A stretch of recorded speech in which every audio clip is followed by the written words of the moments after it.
भारत और नेपाल के बीच रोटी बेटी के संबंधों पर सियासी तनातनी का असर अब साफ दिखाई देने लगा है। अब क्या हुआ है, तो अब नेपाल ने सीमा पर बिहार द्वारा बनाए जा रहे बांध के निर्माण को जबरन रोक दिया है। नेपाल ने दावा किया है कि निर्माण का कुछ हिस्सा उसके क्षेत्रीय अधिकार में आता है। नेपाली अधिकारियों ने पूर्वी चंपारण के ढाका में बनाए जा रहे नदी के तटबंध को नो मीन्स लैंड एरिया बताते हुए बलुआ गुआबाड़ी में जारी तटबंध निर्माण को रोक दिया है। पूर्वी चंपारण के अधिकारियों ने स्थानीय स्तर पर बातचीत करके इस मसले का हल निकालने की कोशिश की, लेकिन बात नहीं बनी। नेपाल ने दावा किया है कि निर्माण का कुछ हिस्सा उनके अधिकार क्षेत्र में आ रहा है। पूर्वी चंपारण के डीएम शीर्षद कपिल अशोक ने बताया कि नेपाल ने तटबंध के कुछ हिस्से पर आपत्ति जताई है। हालांकि तटबंध का ज़्यादातर काम पूरा हो चुका है, लेकिन गार्डर लगाने से लेकर सड़क बनाने का काम बाकी है। बीच में ही नेपाल ने काम रुकवा दिया है। राज्य और केंद्र सरकार को रिपोर्ट भेज दी गई है। दोनों देशों के अधिकारी इस मसले पर सुलझाने के लिए कोशिश कर रहे हैं। बता दें कि इससे पहले भी साल 2019 में विवाद हुआ था। उस दौरान नेपाल के अधिकारियों ने डीएम को बताया था कि उस स्थल पर ऊंचा बांध का निर्माण हो जाने से नेपाल क्षेत्र में पानी का जमाव अधिक हो जाएगा और इससे नेपाल के इलाकों में रह रहे लोगों का जीवन अस्त व्यस्त हो जाएगा। हालांकि डीएम ने नेपाली अधिकारियों को नक्शा के माध्यम से समझाया है और स्थिति साफ की है कि वहां बांध ना तो आगे बढ़ाया जाएगा और ना ही ऊंचा किया जाएगा, बल्कि बस उसका निर्माण किया जाएगा, उसका मरम्मत किया जाएगा, जिससे नेपाली जनता को भी कोई परेशानी नहीं होगी। फिलहाल लोगों में वहाँ दहशत का माहौल है, क्योंकि अगर बांध का मरम्मत सही से नहीं हुआ तो शायद बिहार का वो इलाका पूरी तरह से जलमग्न हो जाए और लोगों के घर और मकान बह जाएं।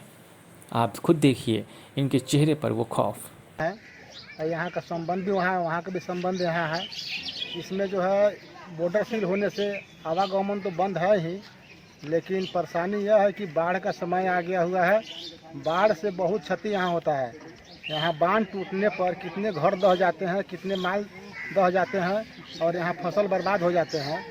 और अभी जो है इस बांध पर काम चल रहा था, इसमें नेपाल के प्रहरी, यहाँ के सीडीओ और जनता लोग एकजुट होकर के इस काम को रोका है।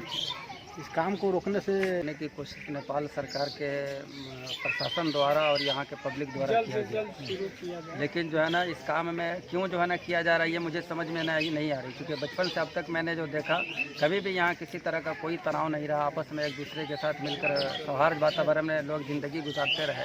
लेकिन आज ये स्थिति देखकर मैं खुद जो है ना आश्चर्यजनित हूँ।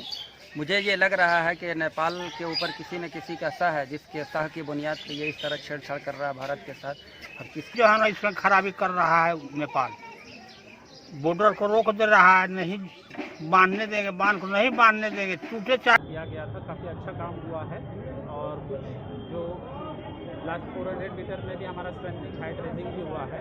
बाकी जो है जो मेजरमेंट का इशू है वो सक्षम प्राधिकार इंडो नेपाल का सर्वे टीम जब जांच करेगा उसके बाद चीज़ें क्लियर हो जाएगी। तो तनाव कायम है वो दोनों जगह तरफ, कारण क्या मानते हैं?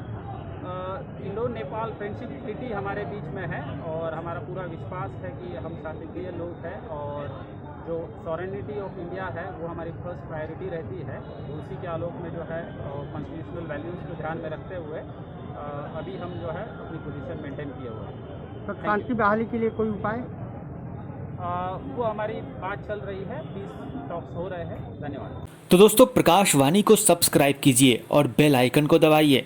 अगर ये खबर आपके मतलब की है तो इसे लाइक कीजिए और ज़्यादा से ज़्यादा शेयर कीजिए।